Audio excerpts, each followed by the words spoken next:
జోగి రమేష్ దాంట్లో ఈరోజు అరెస్ట్లో అన్యాయము, దుర్మార్గము, బహుశా నియంతల పాలనలో కూడా లేనంత కంట్రోల్డ్ వ్యవస్థను కంట్రోల్ చేసి ఉక్కు పిడికిలితో ఆయన నడిపిస్తున్నది బహుశా హిట్లర్ టైంలో కూడా ఉందో లేదో నాకు డౌట్. ఎందుకంటే అప్పుడు ఇంత టెక్నాలజీ లేదు, ఉంటే అక్కడ నడిపేవాళ్ళు అనుకుంటా. ఇప్పుడు ఎవ్రీథింగ్ రియల్ టైం గవర్నెన్స్ కదా ఆయన చేతిలో ఉండేది, రియల్ టైం పొలిటికల్ గవర్నెన్స్. కాబట్టి ప్రతిదీ తన చేతిలోకి వస్తుంది. కొడుకు ఈయన మించిన మేధావి లోకేష్, ఆయన పెద్ద టెక్నోక్రాటు, ఫ్యూచర్ ఇది. ఈయనకేమో విజన్ ఉండే, ఆయనకేమో ఇంప్లిమెంటేషన్లో పక్కా పట్టు ఉండే. కొడుకు అగ్రెసివ్గా పోతాడు, పైగా రెడ్ బుక్ ఒకటి రాసి పెట్టుకున్నాడు దాంట్లో. సో సిస్టమ్ మొత్తాన్ని ఏ రకంగా చేసి, అందుకే దీన్ని అసమర్థత అనలేము. అది ఒక రకంగా సర్టిఫికేట్ ఇచ్చినాడు. పాపం తెలియక జరిగిందిలే, చేతగాకపోయింది కంట్రోల్లే, ఆయన అనుకున్నాడు కానీ చేయలేకపోయాడు. లేదా పొరపాటున ఏదో జరిగింది అనేది కాదు.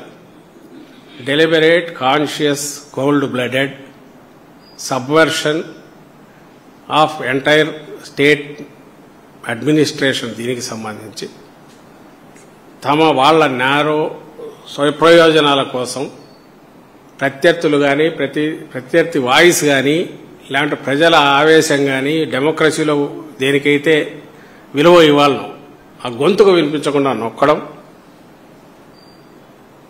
వీళ్ళు చేసే దారుణాలు, దుర్మార్గాలన్నీ ఎదుటి వాళ్ళ మీద కానీ, అమాయకుల మీద కానీ తోసి రెండో పర్పస్, ఒక దెబ్బకు రెండు పిట్టలు చేయడం అనేది ఇప్పుడు ఈ మెచ్యూర్డ్ వీళ్ళ ఏమంటాం ఇదైన సిస్టంలో మెచ్యూరిటీ సాధించిన తర్వాత లోకేష్ గారి, చంద్రబాబు గారు చేస్తున్న పనిలాగా నాకు అనిపిస్తుంది. సో నేరంలాగా జరుగుతుంది. ఆర్గనైజ్డ్ క్రైమ్, వాళ్ళ పై నుంచి కింది వరకు అందరు ఇన్వాల్వ్ అయి ఉన్నారు. అధికార పార్టీ ముఖ్యంగా టీడీపీలో,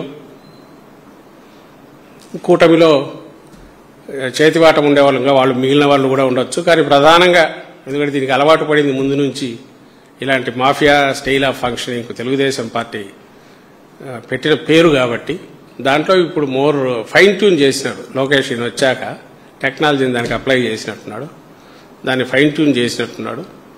ఆ నేరాలు మొదలు పెట్టడమే కాదు పక్కగా జరుపుతూ వీటిని ఎట్లా దాచిపెట్టాలా అనుకుంటుంటే ఇప్పుడు దానికి సొల్యూషన్ కూడా కనిపెట్టి వేస్తే సరిపోయాయి.